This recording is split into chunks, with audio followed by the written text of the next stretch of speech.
schauen wir uns als nächstes How much my clothing brand sold in 2021 running an. Anyone, fully legal, just a very weird loophole. What is up, you guys, and welcome back. Happy New Year. Still got my Christmas tree, obviously. I want to do a video talking about running, my clothing brand, the running 2021 recap. All the numbers I'll be talking about in the video are obviously going to be about gross revenue, the number of stuff we've sold. This is not profit. I wish it was profit, but obviously there are costs involved with running a business in terms of production, staff cost, overhead. So January is notoriously a slow month for anything e-commerce, sales, you name it. We did £12,611 and 145 orders. Okay. Okay. Muss mal gucken, wie ich das gleich mache hier mit den Dings. Okay, im Januar hat er 12 Kilo gemacht, so 15.000 Euro. Most of this 145 Orders. Okay. Bei ihm ist aber auch so, dass, glaube ich, immer was online ist, ne? have been stock that didn't sell November, December, and now it's slowly selling in January. We didn't really push much. We didn't have many things drop in. It was just sort of ticking over, basically. Okay. In February, boy, even less happening. We did £3,674, 41 orders. 41 Order. Okay. Not great. Definitely not making money. Ja, das hätte ich mir auch gerade gedacht. 41 Order ist echt wenig. January, February, March, we kind of spent a lot of time developing the everyday uniform collection, getting that ready for release, and February was just quiet. So I definitely spent more money on staff wages than I did make money into my bank account. March, we did £26,173, a total of 208 orders. 208 Order. Ja, ist schon ein bisschen besser so. 26.000 Pfund. Kann man mitarbeiten, denke ich mal. Quiet with sales day to day. And then we did our first made in Japan running drop. So we did 2 pairs of selvage denim, 2 colors of a Japanese crinkle wool shirt. That's the main majority of our sales for that month. Now, usually March and April are quite busy months in terms of the sales, but we didn't really kick off spring very well. As you can see, in April, we did £11,723. Warte mal kurz. Das war jetzt aber ein Drop im März, ne? Habe ich das richtig verstanden? Oder im April? Weil das kann auch ein Drop sein. 113 orders. Most of these sales are again from the Made in Japan drop. So Yeah. people who didn't buy in March Okay, das ist von dem Drop davor. will have bought in April. Now, April we spent a lot of time setting up our shipping facility or our fulfillment in Northern Ireland. So because of Brexit stuff. Boah, oh mein Gott, das tut mir so leid für die ganzen Engländer. Die haben sich einfach selbst ins Bein geschossen. Das ganze England. Überleg mal. Die müssen einfach nach Nordirland gehen, um nach Europa verschicken zu können. Weil Brexit die so dumm. Ernst zu Stuff with the UK, shipping stuff out of the UK or into the UK would trigger import or export. However, Northern Ireland is in Europe, and no orders going from Northern Ireland to the UK trigger import or export because, again, we're also in the UK. Don't tell anyone. Fully legal. Just Yeah, you gotta find the loopholes, right? You gotta find the loopholes. a very weird loophole. So, little circumvent of the system. May is our biggest month of the year. In May we did 100 Big Baller. Das klingt nach einem guten Job. Nach einem ordentlichen Job. 34,684 Nicht schlecht, nicht schlecht. sales. We did 824 orders. 824 Orders. Ja, sind gute Orders. So, May is when we dropped our everyday uniform collection, which basically consisted of, and still does, of 5 hoodies, 5 sweats, 5 sweatpants, 3 different types of trousers in different colorways, 3 jackets. Basically our permanent collection, which is intended to be Aber merkt ihr auch, guck mal. Reden wir gleich drüber. available year round, in amazing quality, at a good price. Cargos sind wirklich hart. Also so Basic Stuff, den er macht, ist wirklich nice. So basically, They're the building blocks of our brand identity. This is the running identity in one collection, and then we can do other drops to kind of broaden out that aesthetic and that style. But we wanted to create a collection that we can keep promoting and keep selling and always be available on the website. So if we think, okay, we want to make a cool shirt or a cool fleece or a cool jacket, whatever it is, we can make just that. That's our thinking.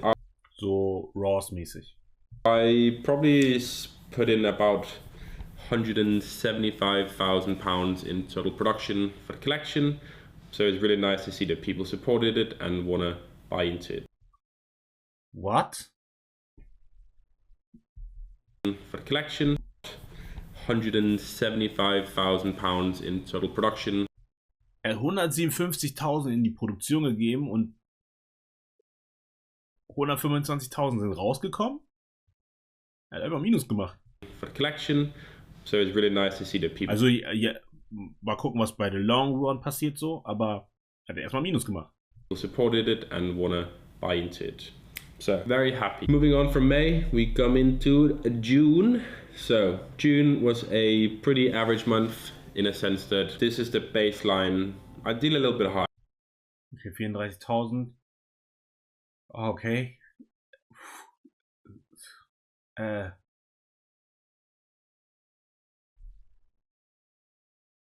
bin ernst ein bisschen geschockt gerade so. Hat mal Minus gemacht.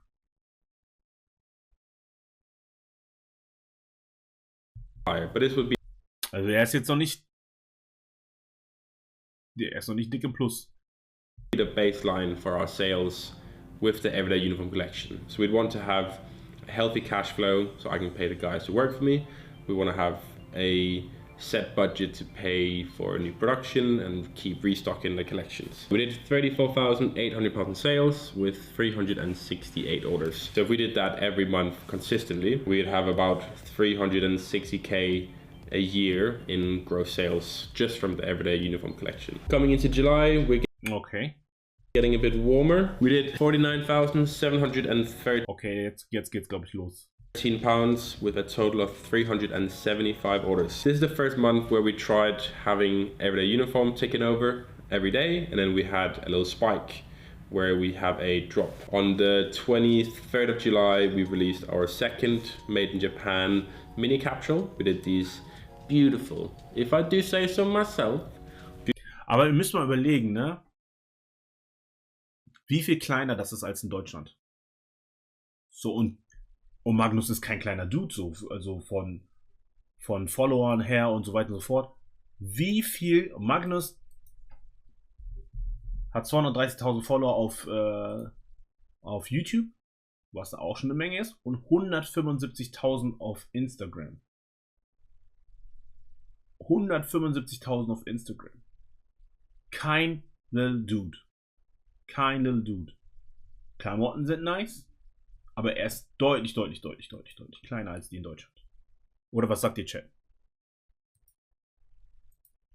Beautiful patchwork blue shirts. We can see we sold 93 of them in the month of July. So we see that little spike of 20k in sales. That Sanch ist kleiner von Abonnenten und so, meine ich.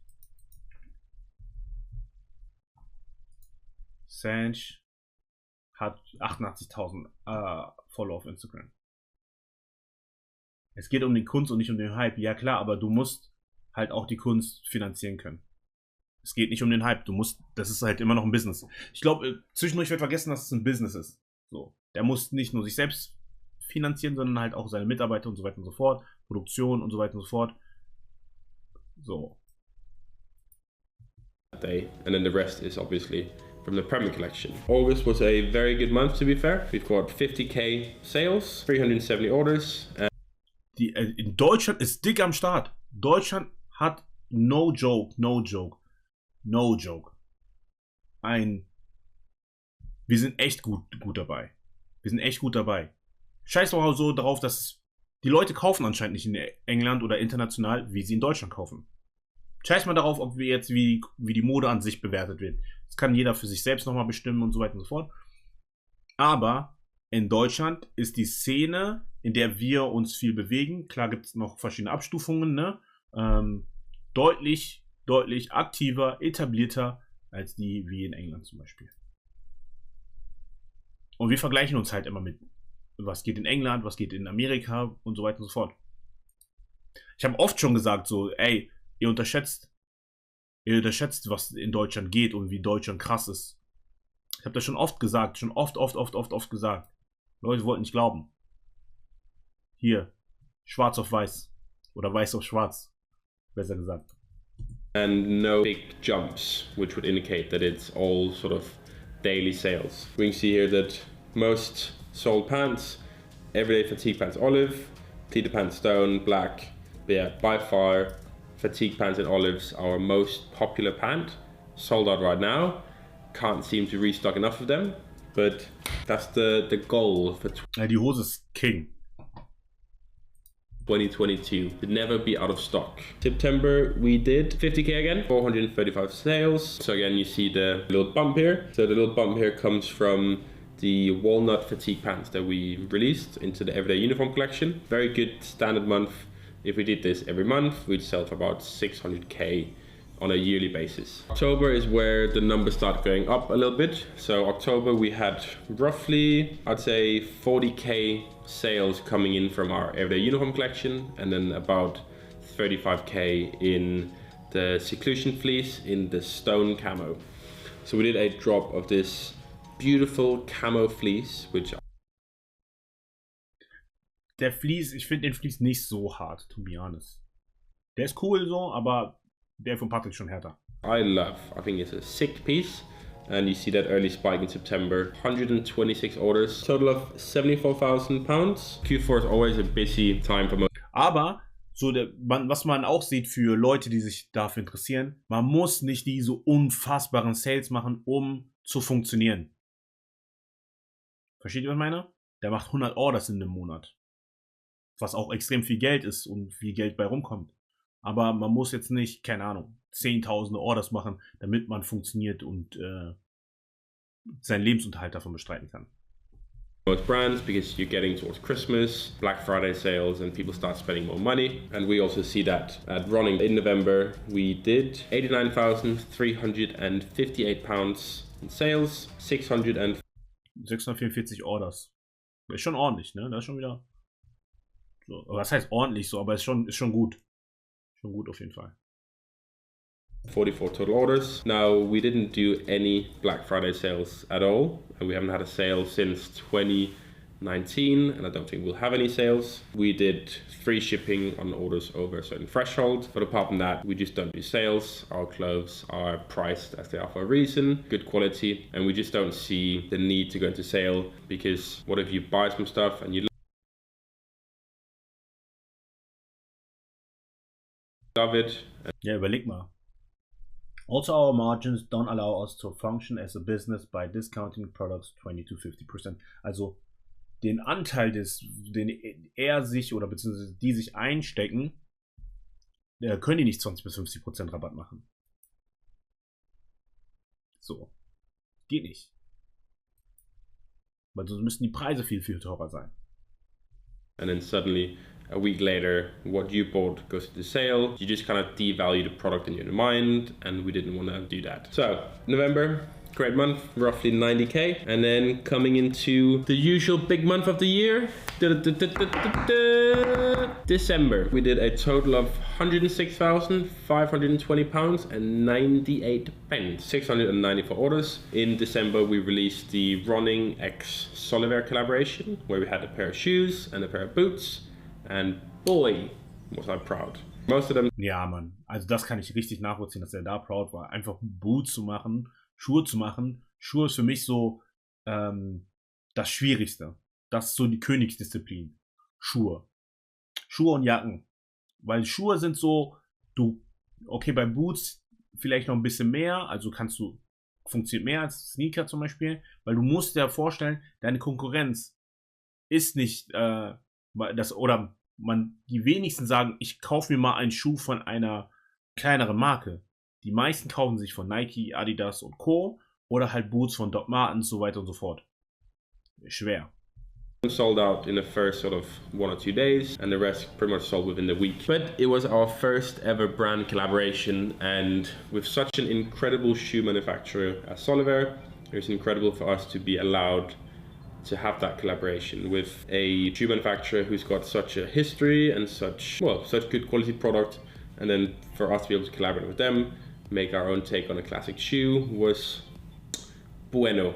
And I loved seeing the factory, film the content, and getting behind the scenes of such a big operation. So we see this bike here where we had 122 orders for around £25,000, and then every day in general is just quite high in terms of sales. We do on average about £2,500–3,000 a day in December. That basically concludes the whole year. Now you might be thinking, give me the total stats, give me the yearly stats, give me the 2021 juice. In 2021, we did 695,641 online store sessions, which is basically the total amount of times that someone have visited the running website. Then we've got 34.53% returning customer rate, which means that roughly 1 in 3 people who shopped on the website in 2021 have shopped with us before, which is great because that means that people like the products and they come back to buy more stuff and they think it's worth the cost. So it's perfect. Then we've got a 0.63% conversion rate, which means that 1 out of every 150 visits roughly on the website, someone bought something. Average order value was £154.72, which means that people roughly buy 1.5 things on average per order. And then we had a total of 4,700 orders, which means on average we had 391 orders each month. We did do a total. Ich bin gespannt. Was schätzt ihr? 400k? Of 644k grand in sales. Nicht schlecht. Über eine halbe Mille. Now you've got to take around 60k off that in shipping costs, so probably about £580,000 in gross revenue, which is roughly $800,000. You also got to take away transaction costs, running the website, you name it. That's basically the stats for running. I'm super proud of what we did last year, and I think us making the 770.000 Euro ist nicht schlecht. So, für ein Business doch nicht schlecht, voll gut. Also was heißt nicht schlecht, ist voll gut. 60k Shipping Cost tut wirklich weh. Da kannst du mir erzählen, was du willst. 60k Shipping Cost nicht weh tut, kannst du mir wirklich erzählen, was du willst. Und das, versteht ihr meine? Das sind einfach 10%. Ja, in Deutschland ist es bei den ein oder anderen Eindrop. It is what it is, würde ich sagen. The uniform collection makes, for me personally, the business a bit more viable, because we know that with the permanent collection we have that ability to sustain the business. In terms of 2022, I want to keep going in the same direction. We want to keep having a permanent collection, do a lot more drops, and I'm going to spend a lot of time doing a bit more PR, hire an agency, do some more sort of social outreach on Facebook, YouTube, Google, etc. to try and get running out there. I feel like 2021 was sort of our mission to see if. Aber Deutschland ist halt schon viel, viel bigger als was in den anderen Ländern so geht. Okay, auch wenn man sagt, okay, die Speerspitze in England ist Represent zum Beispiel. Okay, Represent ist ein Big Player. Ich weiß nicht, ob Represent mehr oder weniger umsetzt als die Big Player hier in Deutschland. Und wenn man dann sagt, okay, wer es kommt danach so, vielleicht Running und so, auf der Ebene, übersteigen die meisten deutschen Brands natürlich das. Ich bin trotzdem froh, dass er das macht und dass es auch funktioniert. Aber ja, Deutschland, ich will nicht sagen oder das minimieren, was er geschafft hat, weil das ist krass. Das kann man nicht anders sagen. Das ist krass. Einfach über eine halbe Mio, 770.000 Euro umgesetzt mit seiner eigenen Modemarke aus der eigenen Kraft. So, das ist krass, das ist unfassbar. Ich möchte nur sagen, dass Deutschland halt auch unfassbar ist. wirklich unfassbar ist. Und dass wir uns halt nicht verstecken brauchen. International. Oder auch national. The Premier Collection would work, and then now we can sort of take it a bit further and build on it. It's all thanks to you guys. We can do this. The support on the videos, support for the brand on Instagram, the whole shebang. Now, if you guys enjoyed this video, let me know down in the comments. Let me know if you want to see more behind the scenes stuff, factory tours, more numbers, more designing stuff. Just let me know, and I'll see you guys. Sick. Supported Running auf jeden Fall, supported Magnus, super, super Dude. Ich habe den schon mal in echt getroffen, so. Wir waren auf einem Event zusammen, was heißt Event? Er war auf Tour mit Sanch und Plastic und die waren in Deutschland und da habe ich die besucht. Und dann sind wir noch abends rumgelaufen und haben noch einen schönen Abend gehabt, sag ich mal so. Ja, ich finde einfach nur krass, so zu sehen, was er geschafft hat, so unfassbar, freut mich unnormal. Aber 770.000 Euro, wenn du 770.000 Euro Umsatz machst, wirst du halt auch einen vernünftigen Gewinn gemacht haben, um deine Mitarbeiter, Versandkosten und Co. zu decken. So. Ja. Aber finde ich, wie gesagt, ich wollte nur kurz sagen, freut mich super für Magnus, dass das läuft und gut läuft anscheinend. Dass die Leute begeistert sind, kaufen und so weiter und so fort. Und ich hoffe, es wird noch mal 10 für ihn in den nächsten Jahren oder das nächste Jahr sein.